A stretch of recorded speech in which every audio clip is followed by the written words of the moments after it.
Oke, selamat sore teman-teman. Oke, semua udah. Baik, kita mulai ya. Untuk review kita hari ini ya, ini masih hari Senin, ini masih awal ya.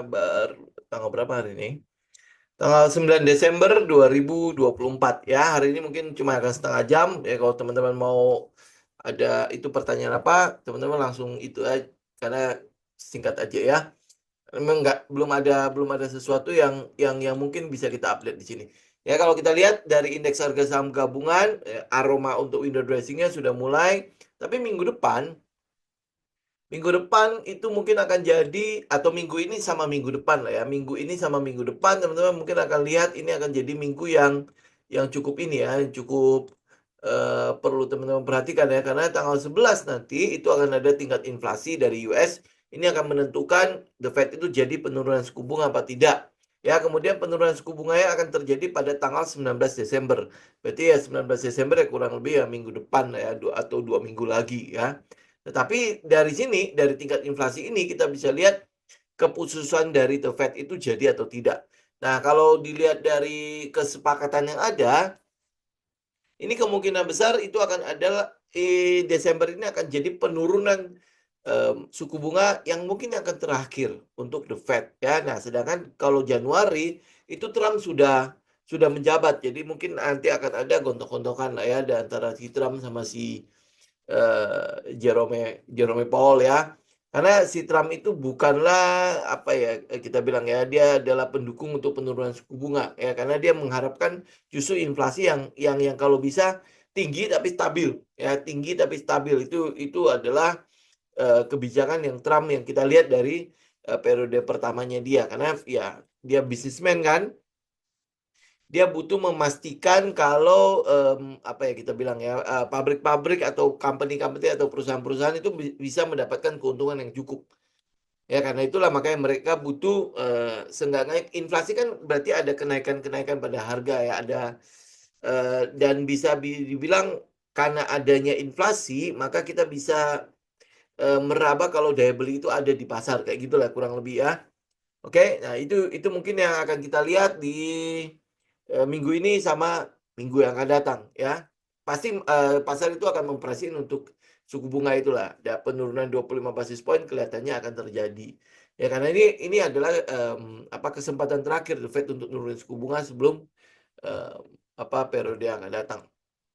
Ya, udah ganti dari Biden ke Trump soalnya ya. Oke, nah kemudian habis itu menjawab beberapa pertanyaan ya. Jadi kalau misalnya ditanya kok saham yang kita bahas itu aja, karena memang nggak ada katalis. Ya, kalau memang dia tidak ada katalis, ya lebih baik udah kita ngikutin saham yang ada aja. Jadi kalau teman-teman mengupdate, misalnya hari ini JPFA, ya kalau lu udah di dalamnya ya kita udah tahu bahwa ini udah tinggal kita ikut aja ya. Memang sebentar lagi akan kena resisten di daerah 2000 ya. Jadi kalau nanti dia nggak tembus 2000 kemudian dia turun lagi, ya itu sesuatu yang wajar ya. Karena pergerakan harga kan dia ini hari ini juga volume lumayan tinggi kan ya. Hari ini sama kemarin tuh volume lumayan tinggi. Jadi kalau dia tidak berhasil tembus 2000, ya udah nanti teman-teman akan lihat akan ada swing ya, akan ada swing low lagi. Ini kalau lihat trennya ini udah mulai strong ya. Ya, teman-teman bisa lihat ini kan jarak dari masing-masing EMA-nya atau moving average-nya kan udah mulai melebar ya, apalagi 20 sama 50 juga sebentar lagi akan melebar. Jadi kalau dia semakin lebar, kita tahu bahwa kekuatan trennya itu sudah akan bertambah besar, bertambah besar, bertambah besar gitulah ya. Oke, ya. Jadi ini cuma mengupdate aja, kalau teman-teman udah punya JWFA sudah tinggal hold aja. Ya, tahun depan sudah akan ada katalis JPFA kan makan siang bergizi kan. Ya, jadi udah kita tinggal hold aja. Kalau misalnya lu belum punya, jangan dikejar. Ya, dia kalau lu belum punya jangan dikejar, karena kalau dia tembus 2000 ya mungkin lu bisa kejar dengan periode swing-swingan gitu ya. Kalau dia ada swing low, lu ambil gitu. Tapi kalau misalnya untuk following the trend, kita udah selesai dengan JPFA. Artinya selesai, cicilan semua udah kelar, kita udah tinggal let the profit run. Ya, jadi dia mau run setinggi apa, itu tinggal kita ikut aja. Kalau lu bisa ikutin bener-bener apa ya, sabar, lu akan tunggu dia sampai periode distribusi terjadi. Ya, jadi artinya, untuk cicilan buat kita akumulasi, kita udah kelar, ya untuk JPFA. Jadi ini tandanya hari ini juga udah break kan, udah break lagi di 1875 udah break. Kita tinggal menunggu, break satu resisten lagi daerah 2000 ya, daerah 2000 berarti resisten yang ini ya. Jadi kalau dia udah break, oh berarti udah tinggal kita sasaran selanjutnya itu sekitar 2.800 ya 2.200 sampai 2.280 ya. 2.200 sampai 2.300 itu adalah sasaran kita ya. Nah, teman-teman lihat ya bagaimana dorongan katalis ya, atau mungkin teman-teman ada yang masih nanya gitu kan, ini kenapa JPFA naik kembali gitu ya. Ya karena katalis itu. Ya, karena katalis itu. Ini teman-teman bisa lihat bensinnya. Kemudian istilah market discount everything ya itu kayak gini. Ya lu lihat ini makan siang bergizi kan belum mulai ya atau apa gitulah istilah-istilah di luar lah ya. Ini mah naik karena inilah karena itulah ya semua pada menebak. Lu lihat broker summary juga nggak ada retail-retail di situ ya malah ya. Ya, jadi ya pada menebak-nebak ini kenapa ini naik dan lain sebagainya. Nah, lu akan lihat mungkin besok akan dikejar nih JPFA. Ya, nah kalau mereka kejar ya lu tahu lah ya pasti akan ada periode di mana profit taking lagi terjadi. Karena apa? Udah dekat resisten. Ya, jadi artinya kalau dia tidak bisa break dari 2000, ya berarti dia akan ada swing low. Ah, ini kan baru break nih. Sebentar. Ya, ini kan baru break nih kan. Ya, ini kan baru break nih. Ya, kemudian 2 hari ini volume udah cukup tinggi kan. Nah, kemudian di atas tuh ada plafon. Jadi kalau dia nanti ada swing low lagi, ya sudah ini sesuatu yang wajar. Ya mungkin di periode swing low itu lu mungkin masih mau lakukan cicilan, ya monggo ya. Tapi kalau dia udah break 2000, nah harusnya sih udah kelar ya kita ya. Ya periode berarti dia udah memasuki stage 2. Benar nggak stage 2? Coba kita lihat weekly. Ya, oke ya. Nah, ini udah periode dia masuk ke daerah stage benar SOS. Ya, ini udah periode di mana dia masuk ke stage 2. Apalagi kalau dia udah 2000, 2300 saja kalau sampai dia tembus, kita udah tinggal lihat tuh profit run ini. Ya, sampai 2700 ya nggak tahu sampai 3100 nyampe apa enggak ya. Udah pokoknya itu kita nggak mau tahu. Ya, yang kita butuhkan itu adalah oh ini trennya sudah jalan, sudah jadi, ya udah habis itu kita tinggal jaga doang. Ya, jaga profitnya doang dengan trailing stop. Sisanya udah nggak ngapa-ngapain lagi kita. Ya, ini udah tidak ngapa-ngapain. Nah, ini ya, kalau udah ngomongin tidak ngapa-ngapain, nah ini yang ada komentar satu lagi. Lu trading kok bosen banget ya, membosankan sekali ya. Nah, saya mau katakan kepada teman-teman ya, kalau lu dalam periode ini melakukan trading ini, lu tidak merasakan kebosanan itu, nah, gua nggak tahu lu apa yang lu lakukan. Lu mencari excitement di dalam trading itu salah. Ya, buat saya itu salah. Kenapa? Karena kita cuma mengulangi sebuah proses, semua metode, sebuah pola yang berulang tok. Ya, lu lihat ya, kita lihat oh dia akumulasi, oh ada katalis, ya dia mulai konsolidasi. Ya, terus habis itu lu nunggu apa? Lu nunggu dia minor uptrend, higher high, higher low. Itu kan polanya kan. Ya, polanya. Nah, pada saat dia masih dalam konsolidasi, mungkin lu nggak masuk. Lu terpaksa harus menunggu. Coba bayangkan lu apa nggak bosan? Ya, karena kita cuma mengulangi pola yang sama. Ya, dan kalau misalnya lu merasa trading itu adalah harusnya exciting gitu ya. Jadi, wah harusnya benar-benar memacu jantung segala macam.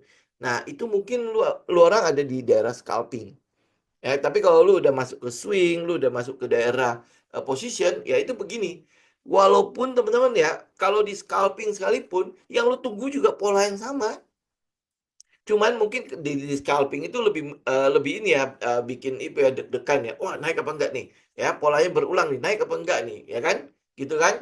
Nah sedangkan kalau di swing di position, kita mungkin tidak akan mendapatkan sebuah pergerakan yang tiba-tiba peng peng peng peng gitu ya. Ya dia mungkin akan ya pelan-pelan gitu ya. Nah itu tipe-tipe, teman-teman yang agak konservatif ya, enggak terlalu agresif. Nah itu di daerah sini.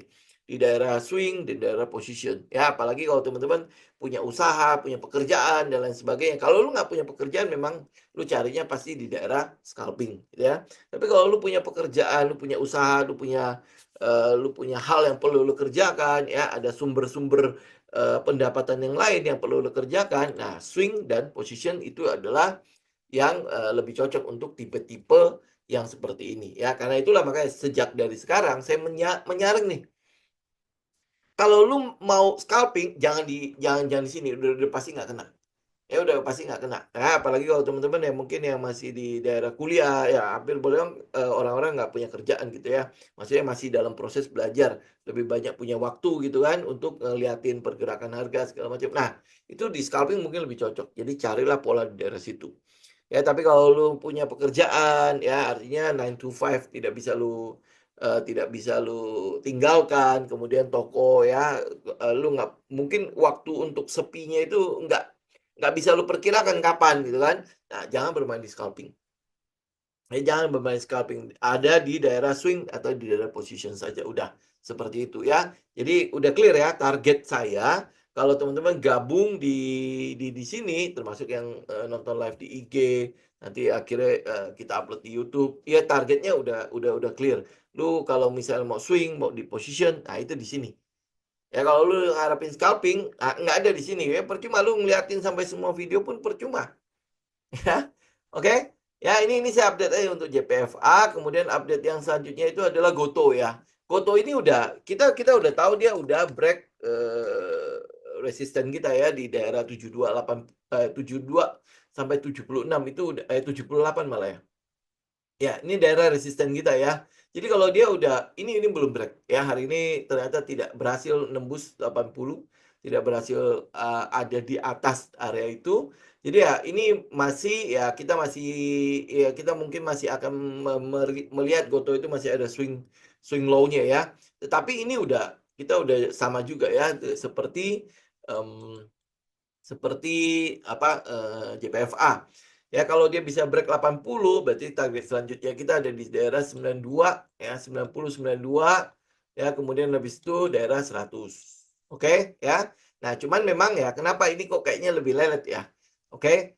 Ya. Ini udah sering kita ngomongin juga. Kenapa lelet? Karena faktor likuiditas yang sangat-sangat besar di daerah Goto ya.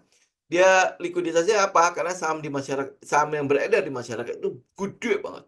Ya, besar banget. Jadi kalau dengan katalis yang sudah sekuat ini aja dia cuma bergerak begini, ya lu bisa tahu lah ya dibutuhkan likuiditas yang sangat luar biasa untuk benar-benar bisa menggerakkan emiten ini. Gitu ya. Belum lagi kita masih lihat banyaknya kuntul-kuntul daerah sini kan retail-retail. Jadi weekend-nya itu masih kuat sekali ya dibandingkan dengan pengendali strong hand-nya itu. Jadi ini kita masih menunggu lah ya. Lu mesti benar-benar ngasih dia waktu untuk benar-benar dia bekerja. Sekarang aja sudah bekerja kan. Saya pikir kalau teman-teman udah buy dan udah punya portonya dari awal gitu ya. Ini harusnya teman-teman setidaknya sudah punya floating sekitar 20% ya. Benar nggak? Ya, saya nggak tahu teman-teman cek punya teman-teman aja, nggak usah patokan saya ya. Kalau saya ya saya cuma bisa ngeliat porto saya gitu ya, jadi sekitar 20% aja. Kalau dia break 80 itu harusnya sudah 20 sekian lah ya, hampir udah seperempat beggar gitu kan.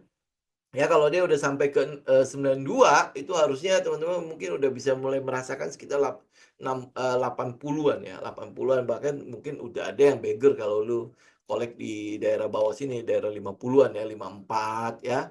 Ya, mungkin dalam perjalanan lu cicil-cicil lagi ya, kayak misalnya punya saya itu average-nya sekitar 64 atau berapa gitu dah. Ya, itu average-nya. Jadi udah tinggal kita tunggu aja. Teman-teman udah lihat ini kan minor uptrend-nya kan.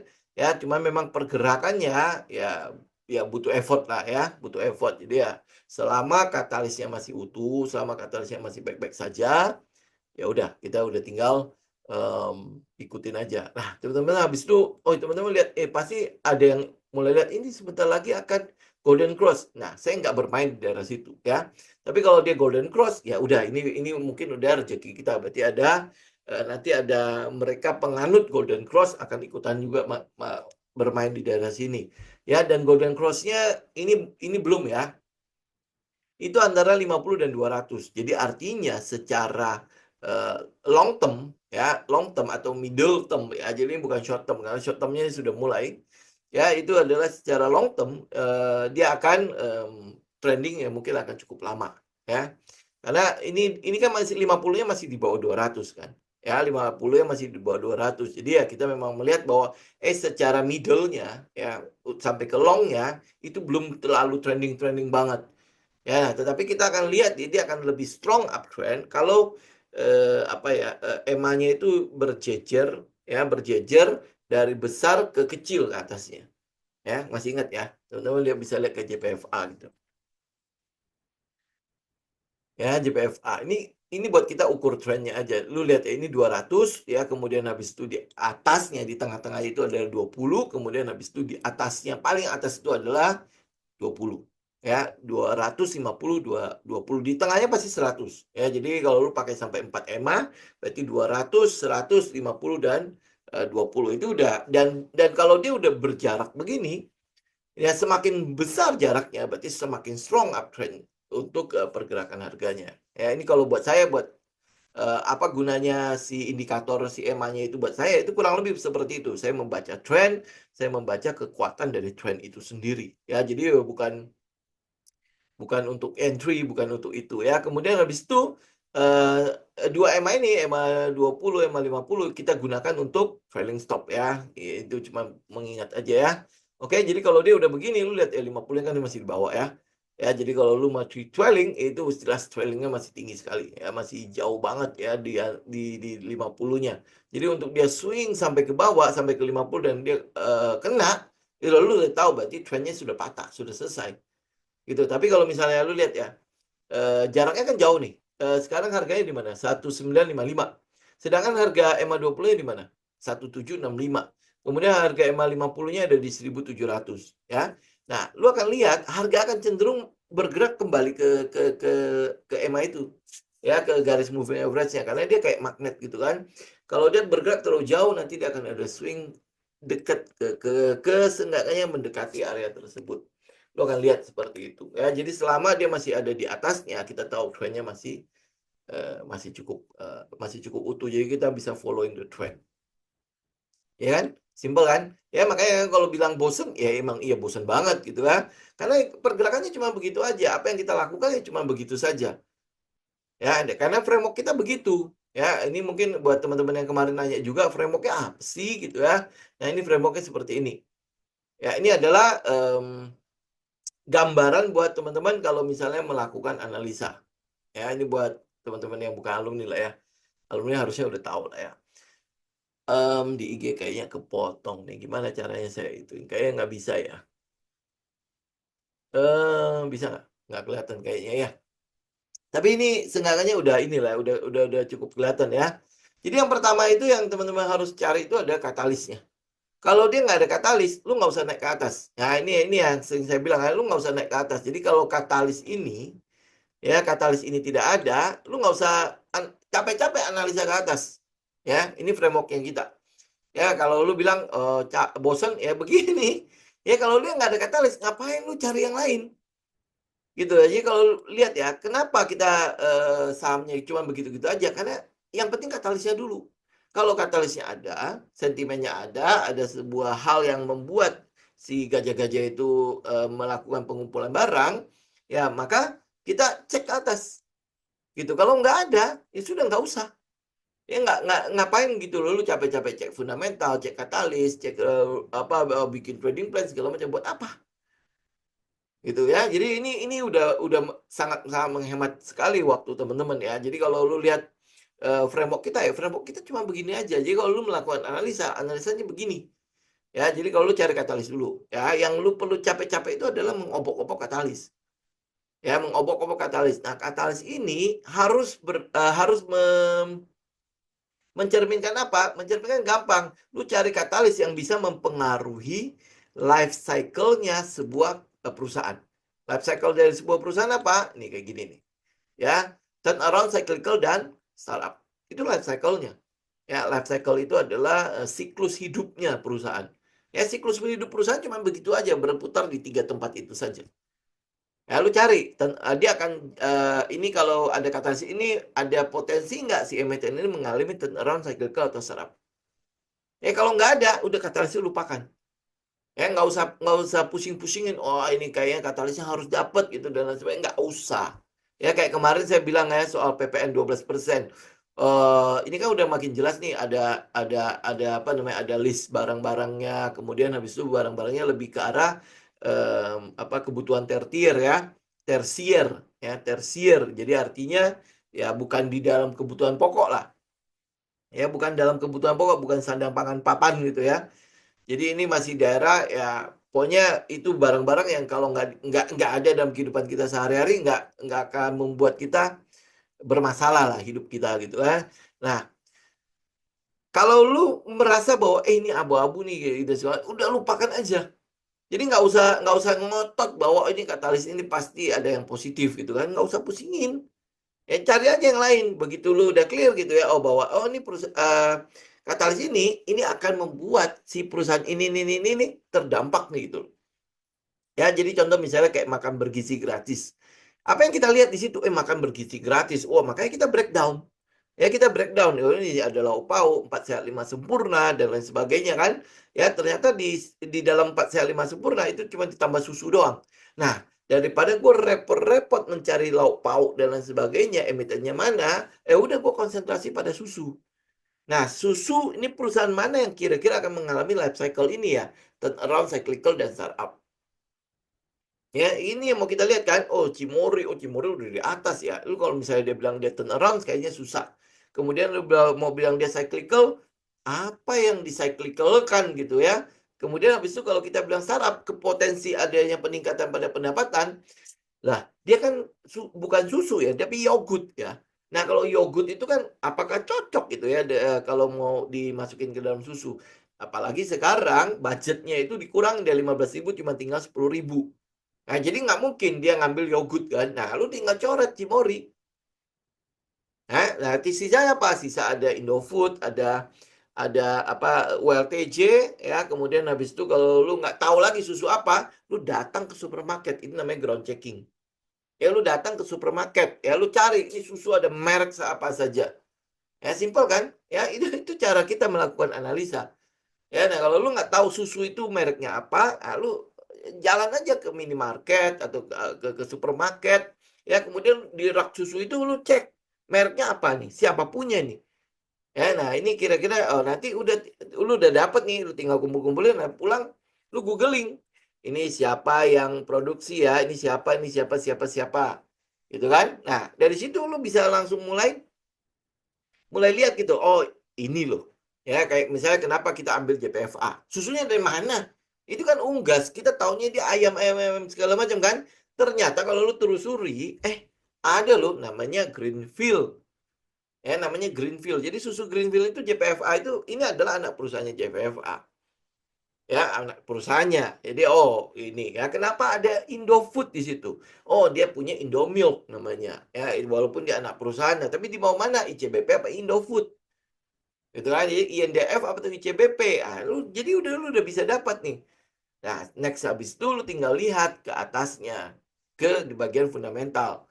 Ya, bagian fundamental kita mau cek nih, oh gua udah dapat nih katalisnya. Nah, kira-kira saham mana atau perusahaan mana yang manajemennya mumpuni nih, yang bisa menangkap peluang itu, kemudian habis itu menjadikan pendapatan yang berhasil diambil dari katalis itu menjadi profit, dan profit itu bisa diolah. Ya, profit itu bisa diolah. Jadi kalau dia udah dapat profit, udah dapat laba, kita mau manajemennya melakukan apa? Ada 4 hal yang pasti akan dilakukan oleh perusahaan kalau dia dapat uang. Ya, mau dari investor kah, mau dari profit kah, segala macam. Dia cuma akan melakukan ekspansi, bayar dividends, bayar utang atau corporate action lainnya untuk membuat si perusahaan itu menarik. Ya, nah apa yang mau kita lihat dari 4 hal itu? Yang kita mau lihat adalah perusahaan atau manajemen mampu mengolah uangnya kepada ekspansi. Kita mau perusahaannya membesar, bukan cuma di situ-situ aja. Kita mau perusahaannya membesar. Dengan perusahaan membesar, otomatis kita tahu value-nya, nilai dari perusahaan itu pasti akan membesar. Kalau nilainya membesar, ya kalau lu bagi dalam jumlah saham yang edar, artinya apa? Earning per share-nya atau dibilangnya apa ya, price book value-nya atau, price earning ratio-nya atau, harga wajar perusahaan per saham, itu namanya apa ya, saya lupa ya. Teman-teman cek lah kalau tahu fundamental silakan lah ya. Itu pasti akan dihargai lebih tinggi, ya kan? Pada saat dia dihargai lebih tinggi, ya lu lihat dong, pasti akan ada namanya, capital gain di daerah situ. Pasti akan ada namanya pergerakan, ya, harga dari yang tadinya dia nggak melakukan ekspansi menjadi, setelah dia ekspansi, berarti dia membesar, asetnya pasti akan bertambah. Ya, nah itu aja stepnya. Nah, habis itu tinggal ya lu aturlah teknikalnya. Ya, kalau kita kan pakai Wyckoff Recycle, ya. Mungkin teman-teman ada yang pakai kalau yang di IG kan ada yang pakai mungkin pattern inilah ya atau mungkin inilah dan lain sebagainya. Itu udah terserah masing-masing terus sampai ke atas. Ya, seperti itu. Ya, kalau kalau lu nanya lagi, ya ini kurang lebih, framework-nya kita. Lu mau pakai silakan ya, dengan ya tinggal lu cocokkan aja dengan, kategori masing-masing aja ya. Ada di daerah mana gitulah ya. Oke? Nah, Gotoh kemudian habis itu saya coba mengupdate TAPG ya. Ya, TAPG ya. Nah, teman-teman bisa lihat TAPG ini kita cenderung melihatnya sekarang itu pada CPO ya, FCPO dulu ya. Berarti katalis untuk si komoditasnya, harga komoditasnya sendiri. Ya, buat tambahan teman-teman, ini kemarin kan kita sudah melihat, sudah memantau mengenai undang-undang deforestasinya Eropa, ya itu ditunda selama setahun. Ya, jadi ini harusnya menjadi sebuah sentimen cukup positif untuk CPO, ya termasuk di dalamnya mungkin di situ ada yang lain-lain gitu ya, termasuk apa komoditas-komoditas kita itu kan kena semua kan ke deforestasinya si Eropa kan. Nah, jadi itu ditunda setahun. Ya, ditunda setahun itu mungkin bisa menjadi sebuah katalis yang cukup positif lah untuk terutama untuk CPO. Yang kita mau lihat tuh CPO kebetulan karena yang kita punya kan adalah TAPG kan. Nah, itu satu ya. Jadi kalau kita lihat oh ditunda, oh, berarti kan CPO kita ada peluang memasuki pasar Eropa lagi. Ya, tinggal nanti bagaimana prosesnya lah ya. Itu satu. Kemudian yang kedua adalah soal ya biodiesel lagi ya, B40 dan B50. Jadi nanti di 2025 itu akan jadi B40. Kemudian di 2026 itu akan jadi B50. Ya, itu dikebut. Kenapa dikebut? Karena ada salah satu program dari Presiden Prabowo yang berupa swasembada energi. Ya, swasembada energi. Jadi kalau lu lihat swasembada energi, makanya kenapa dia kebut yang namanya biodiesel. Ya, dia kebut itu bisa sampai ke B50. Nah, ditambah lagi ya peningkatan pada produksi biodiesel ya, terutama karena ini adalah periode La Nino, lu bisa lihat hujan di mana-mana kan? Ya, itu cukup bagus untuk apa namanya pohon-pohon sawit ya, karena dia bisa buahnya itu bisa lebih besar ya sehingga kandungan CPO-nya mungkin akan lebih banyak walaupun ya kandungan airnya juga banyak gitu ya. Tapi seenggak-enggaknya panennya itu mungkin akan panen raya lah ya, akan panen raya. Nah, tetapi di dalam panen raya itu kebutuhan atau demand terhadap CPO itu juga meningkat. Ya, demand terhadap CPO itu juga meningkat. Nah, penghasil CPO itu cuma dua. Ya, satu adalah Indonesia, ya, kemudian kedua adalah Malaysia. Ya, walaupun kita masih menggunakan pasar ringgit untuk mengukur CPO ya. Saya nggak tahu juga kenapa ya. Padahal kita adalah produsen CPO terbesar. Ya, oke. Nah, di Malaysia kita tahu itu sedang ini ya, sedang banjir, kemudian habis itu peremajaan untuk CPO-nya juga sedang terganggu itu, nggak tahu kenapa juga ya. Nah, berarti kita lihat ada kesempatan si harga CPO ini mungkin akan meningkat kembali. Nah, kalau teman-teman lihat lagi ya, dengan teknikalnya si CPO, itu kan dia baru konsolidasi ya. Konsolidasi plus ada katalis kan. Jadi kita sudah melihat bahwa peluang harga CPO meningkat itu cukup besar. Ya, peluang harga CPO itu meningkat cukup besar. Apalagi di situ ada gap ya di daerah 5.270, 80 sampai 5.300 itu ada gap. Jadi kemungkinan gap itu akan ditutupi. Ya lu lihat pergerakannya. Jadi ini untuk tembus ke 5.300, 5.400 harga CPO itu sangat terbuka ya, bahkan bisa sampai ke daerah sini. Kita lihat dulu ya di daerah sekitar 6.100. Ya 6.100 ya, dan ini kalau saya tidak salah ya, ini adalah all time high-nya ya, betul. Ya daerah 7.200 itu adalah all time high-nya CPO. Apakah CPO akan jadi all time high lagi? Ya kita nggak tahu. Ya yang kita butuhkan adalah ya kita ikutin aja pergerakannya. Selama itu pergerakan market masih setuju dengan apa yang kita analisa, ya sudah kita ikut. Ya sisanya kita nggak main tebak-tebakan, kita nggak bisa memprediksi apapun, kita cuma bisa ngikutin aja. Ya kita udah tinggal trailing stop. Nah balik lagi ya, kenapa kita pilih TAPG ya, teman-teman udah tahu lah ya kenapa, karena ini adalah salah satu pemasok untuk CPO terbesar ke Pertamina. Selain di situ ada DSNG ya, kebetulan DSNG kita nggak bisa karena volumenya, jadi ya pilihannya cuman ke TAPG ya. Atau ada pilihan lain, teman-teman tinggal breakdown aja, siapa tahu ada yang lain yang bisa teman-teman pilih ya. Ini daily ya. Nah ini daily ya, jadi yang kita lihat itu adalah potensi untuk dia bergerak kembali. Jadi tinggal menunggu aja dia ada di atas 900 TAPG. Ya ini adalah daerah, ya ini buat cicilan lah ya. Ya mungkin masih akan ada turun sampai ke daerah 800. Ya kalau siapa tahu dapat gitu, atau mungkin daerah berapa ini, 670 sampai 715 itu kalau dapat. Ya kalau dapat, karena ini kita lihat udah ada pergerakan, cuman kurang volume aja. Ya kurang volume. Hari ini saja volume udah mulai tinggi ya, dan berakhir dengan doji. Ya saya nggak tahu apakah dia udah swingnya udah kelar, kemudian habis itu akan kembali naik lagi. Ya kalau dia kembali naik lagi dengan candle besar, berarti kita tahu bahwa di daerah sini demand-nya mulai nongol lagi. Berarti ini akan jadi daerah demand untuk tahanan kita selanjutnya. Tapi ini harus bergerak dulu. Ya harus ada pergerakan besar dulu nih. Treng gitu ya. Kalau nggak ada, ya berarti itu masih belum menjadi daerah demand. Ya, belum jadi daerah supply dan demand. Ya, kalau dia udah besar, kemudian apalagi bisa break daerah 900-an, 950, 900 berapa nih? 965 dia bisa break. Ah, itu akan jadi daerah demand yang cukup kuat. Ya, karena daerah supply dan demand, lu tahu ya, penentunya itu kuat apa tidak itu adalah extended range candle. Ya, ini ERC itu Maruboso yang besar gitu ya.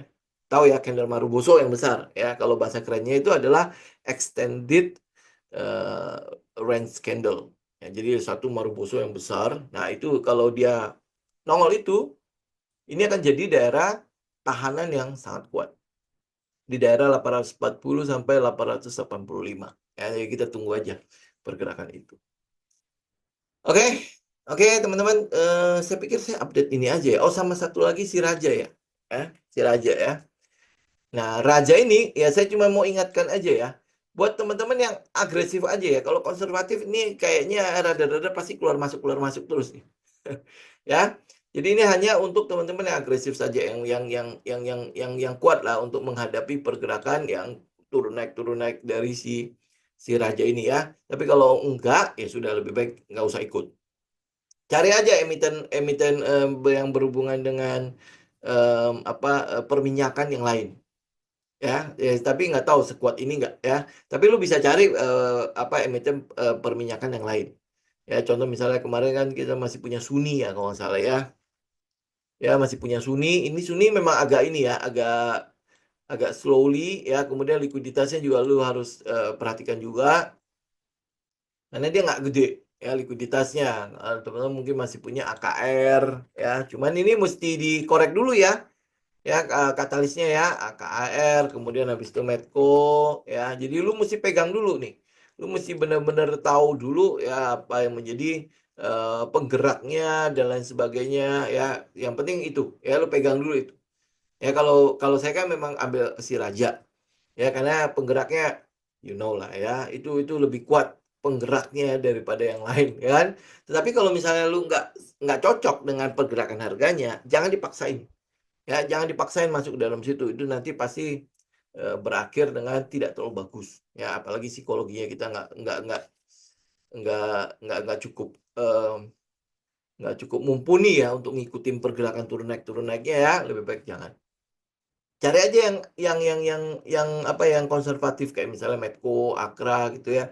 Mungkin pergerakannya tidak sekencang si Raja, tapi ya minimal sesuai lah dengan psikologi lo. Jadi nggak deg-degan gitu. Waduh, dia turun. Aduh, dia naik nih. Aduh, gimana nih? Gitu kan. Jadi dia bingung sendiri gitu kan. Ya kayak misalnya Medco ini kan dia masih downtrend ya. Jadi lu tinggal tunggu dia apa up dulu ya. Nah, misalnya contoh ini si Akra. Ini Akra kan udah capai target ya. Sudah ini saya buang ya. Ini udah nggak kepake lagi. Ya, nah ini kan dia masih downtrend juga kan, ya. Ini lu lihat aja nih ya. Nah ini teman-teman mau lihat ya posisi eh, exponential moving average kalau downtrend itu seperti apa. Ini EMA di atasnya itu 250 dan 20 ya. Jadi teman-teman akan mulai lihat nanti dia mulai belok tuh. Ya, dia akan mulai belok ya, pergerakan si EMA-nya akan mulai belok ke atas tuh. Yang mulai belok ke atas nanti akan jadi golden cross 2050, nanti golden cross 20-200, nanti habis itu yang 50-nya juga akan golden cross ke 50 ya kayak gitu ya, dia akan balik lagi ke uptrend. Ya ini kalau kalau buat saya, ini kalau sekarang ya dia jelas masih downtrend. Ya walaupun pergerakannya kan sudah 4 candle ya. 4 candle hijau gitu. Kalau belum masuk gitu. Kalau saya enggak. Karena ini downtrend. Ya ini dia pergerakan downtrend. Oh, belum katalisnya mungkin utuh ya. Oh ini lagi bagus segala macam. Lu masih ingat Akra itu adalah distributor. Ya Akra itu distributor. Ya mungkin jauh lebih kalau kontraktor itu mungkin lebih ke arah Medco ya. Nah Medco mungkin akan jauh lebih menyenangkan kalau lu pakai untuk menangkap katalis si swasembada energi. Ya, kalau mau lebih menyenangkan lagi Petro, ya Petrosea. Tapi Petrosea ini kan terlalu tinggi ya harganya ya, sudah terlalu kuat lah ya. Jadi ya kita nggak bisa masuk daerah situ. Mungkin nanti setelah dia stock split kita lihat ya. Tapi ini jelas ya pergerakannya sudah tidak untuk dikejar kalau Petrosea. Karena dia kontraktor betul. Ya kalau kalau dilihat dari swasembada energi ya memang ini adalah pilihan pilihan utama harusnya kan. Ya, tetapi kan masalahnya adalah kita belum kejar waktu itu. Belum kejar soal swasembada energi karena waktu itu ini kan pergerakannya di sekitar berapa nih? Di sekitar Juni ya. Ya, April Juni kan, April Juni kan kita masih abu-abu ya pergerak apa programnya programnya siapa yang bakalan jalan dan lain sebagainya itu masih masih wilayah abu-abunya kan. Ya, tapi setidaknya ya karena dia udah bergerak ya sudah teman-teman udah tahu bahwa oh, ini bukan daerah buat gue kejar. Ya, bukan daerah buat gue kejar. Jadi jangan kayak retail-retail yang lain lagi ya.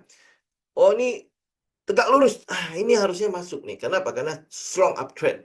Jadi kan trend is your friends kan. Maka gue harus cari saham-saham yang sudah uptrend. Ya, nah ini kategori uptrend nih. Berarti gue harus kejar gitu kan. Nah, itu kita udah salah. Ya, kenapa salah? Lu lihat dari psikologi market. Ya, psikologi market itu seperti apa? Saat orang lagi greedy, ini adalah saat lu buang. Ya, saat orang lain lagi pesimis, itu saatnya lo ambil. Nah, lu mesti cari bagaimana cara menerjemahkan greedy dan pesimis itu ke dalam teknikalnya lu orang. Ya, kalau lu nggak sanggup melakukan itu, ya lu akan terjebak pada pergerakan-pergerakan seperti ini. Contoh misalnya kayak Dow Jones. Kan sekarang banyak tuh yang, oh ayo kita ke Dow Jones, pasar Amerika, the best, the best, the best. Lu lihat bentar lagi ambruk dia.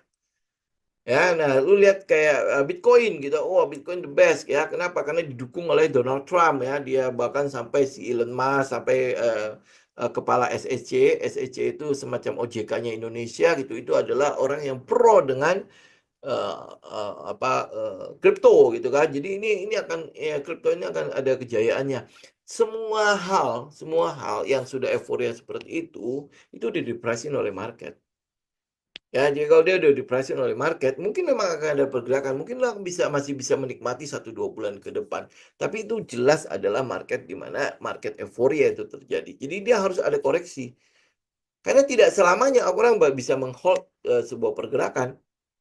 Ya, lu tanya kepada diri kita sendiri aja, apakah lu bisa menghold seberapa lama sih pada saat lu lihat, ih ya ampun, floating profit gue 100%, 200%, 300%, 400%, apalagi 1000%, lu pasti udah gatel banget. Ya kan? Harus ada, itu namanya siklusnya. Pasti akan ada yang profit taking, pasti ada yang turun dulu harganya, ada yang keluar dulu. Ya, masih ada yang masih tetap optimis untuk masuk kan? Semakin banyak orang yang optimis pada daerah itu, semakin harus lu keluar.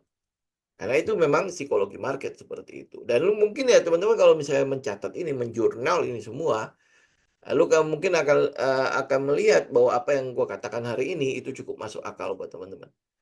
Ya awalnya juga ya apa sih psikologi market, udahlah pusing-pusing amat gitu lah. Ya yang penting sekarang gue cuan. Ya nggak bisa gitu. Lu lihat ya apa yang kita pelajari dalam Wyckoff Cycle itu hubungannya erat sekali dengan yang namanya psikologi market. Ya kalau tanpa psikologi market lu nggak bisa memahami apa sih yang namanya akumulasi, apa sih yang namanya fase-fase dalam Wyckoff. Ya karena itulah makanya pergerakan semua hal dalam trading akhirnya balik lagi ke mana? Ke psikologi kita. Ya, ke psikologi kita bukan seberapa pintar lu membaca technical.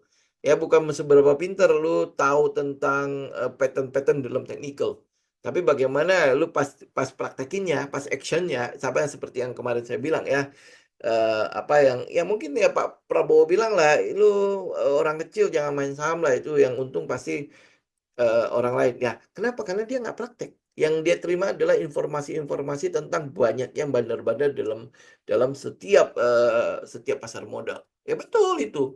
Kenapa mereka ada? Karena mereka eksis itu karena ada weekend-weekend atau yang kuntul-kuntul ini yang bisa dipermainkan psikologinya. Gitu. Karena mereka tidak tahu apa yang mereka lakukan. Gitu. Nah, justru itulah kesempatan untuk mendapatkan keuntungan, dan itu legal. Betul nggak? Yang klik buy, yang klik sell kan lu. Ya, mereka cuma menggerakkan lu untuk klik buy dan klik sell. Ya, secara psikologi kan seperti itu kan. Jadi makanya faktor psikologi itu sangat penting dalam trading. Lu nggak percaya, lu baca satu buku namanya Remine apa ya, punya Jesse Livermore lah. Ya, lu lihat buku itu. Ya, lu akan lihat ya bagaimana Jesse Livermore bangkit dan bagaimana Jesse Livermore jatuh. Itu trader yang komplit tuh. Yang komplit, lu belajar tentang psikologi di situ, bagaimana dia keluar dari polanya, ya kemudian habis itu bagaimana dia jatuh, ya lu bisa catat itu. Kalau lu nggak mau ngalamin itu, ya lu baca buku itu. Ya, nah kemudian habis itu lu praktekin. Ya pada saat lu merasa bahwa kayaknya pola yang dialami oleh Jesse Livermore itu berulang di gua nih. Cepet-cepet lakukan pencegahan. Karena kalau lu nggak cegah, lu akan kayak dia. Gitu ya. Nah, tapi kalau misalnya lu ikutin yang bagus, lu lihat ya polanya, kayak gini ya pola bagusnya ya. Ya, yang dia ikutin cuma pola-polanya dia doang. Yang dia ikutin adalah pattern-pattern yang berulang. Ya, dia tahu bahwa ini sama seperti apa yang terjadi sebelumnya pas gue menang gede. Nah, ini gue ulangi lagi. Oh, benar gue menang gede lagi. Ya, gue ulangi lagi. Gue cari lagi hal-hal yang seperti itu yang membuat gue menang gede. Ya, lu lihat. Ya, begitu lu nemuin polanya, udah lu cuma tinggal ikutin doang. Nah, disitulah ya, orang bilang, bosen banget ya. Nah, iya, memang begitu. Itu trading. Ya, lu ketemu polanya, maka lu nggak akan keluar dari pola itu. Lu cuma akan mengulangi hal-hal itu doang. Gitu. Ya, oke. Oke, saya pikir saya mengupdate itu saja hari ini, teman-teman. Ini udah lewat 10 menit ya. Ya, oke. Kita ketemu nanti ya di Rabu aja ya. Kalau teman-teman nanti ada apa namanya, ada pertanyaan segala macam, ya kita tanyain di hari Rabu ya. Nanti Rabu saya buka untuk Q&A aja ya. Oke, jadi untuk hari ini saya cukupkan dulu ya. Karena memang ada keperluan nih, jadi mau nggak mau saya harus itu. Paling cuma setengah jam doang. Oke, ini aja udah lewat kan. Oke, ya, sampai ketemu nanti di hari Rabu mendatang. Nanti Q&A-nya di hari Rabu ya.